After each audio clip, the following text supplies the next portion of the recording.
The sun is breaking through out there. Looks all right. It's about 7:45. Sun is up officially in about 10 minutes.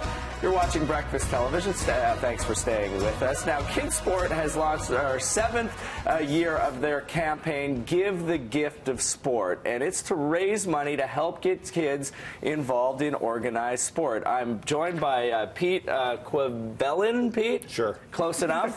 What is it? How close was I? Quavelin? Quavelon. Quavelon. Yes. We were debating this morning. And athlete Caitlin Ramage. Thanks both for coming in. Caitlin, let's start with you. We will talk about how you got involved with KidSport and how it helped you at an early age. Yeah, so I grew up in a low-income family, so sport was never really on the forefront. It was getting food on the table, getting the bills paid, the day-to-day things. So I competed in school-based sport up until grade 10, and at that point, I had some people at my school who were like, hey, you're pretty good at running. Okay. How about you join club? But I'm like, club track and field. So Sure, like, it's not free. No, but I was like, for me, it's the financial barrier. So they were familiar with KidSport, and they encouraged me to see if I could get a grant from them, and I was successful. So I was able to get 2 seasons of sport paid from KidSport. So how many years ago was this? This was when I was 16, so that's 9 years ago. Okay, so KidSport's been around for a while, been doing great work in the community. Pete, let's check in with you. Tell us about how your organization finds someone like Caitlin.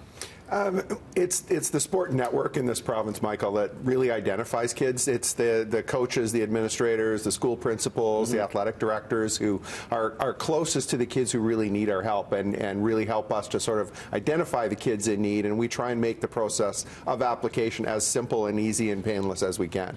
Okay, Caitlin, back to you. So it started there. You're now involved in club, track and field. Where has that taken you to now?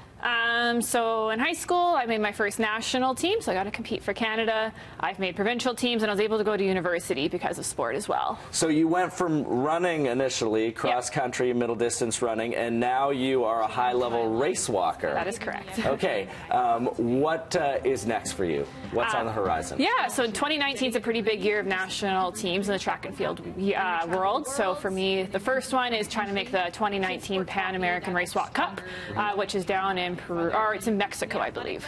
And since the last Olympics, race walking has become such a big story with what happened in the last Summer Games, and now it's basically at the forefront. You live and train in Burnaby, so where can people see you walking at very high speeds?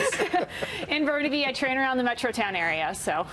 Okay, so tell us how KidSport has affected your life. KidSport has completely changed my life. It's giving me more opportunities than I can ever imagine. There's skills and things you get in life that only sport can give you. And yeah, just attending university on a scholarship is just, that was pretty amazing. Pete, how can people help? Any number of ways, Michael. You can visit our website, kidsport.ca. We're in the midst of our annual Give the Gift of Sport campaign at Christmas, knowing full well there are tons of great charities out there. We think ours is a pretty good one as well. So you can certainly donate there. You can volunteer your time. We have 42 community chapters around the province, and love to have people come out and help us out that way if financial giving isn't in your game plan. Sure. What's the significance of the scarf you have there on your lap? The scarf is something that we'd like to give to you. This is our Team KidSport scarf. And typically we give it to our athletes at events so that they're easily identifiable and can fly the flag a little bit. So we'd love to have you fly the flag for us. And what does it say here? So all kids can play. That's our catchphrase. Absolutely fantastic. Thanks, Pete. Thanks, Caitlin, for coming in. And good luck with the campaign. Good luck with your career. Coming up,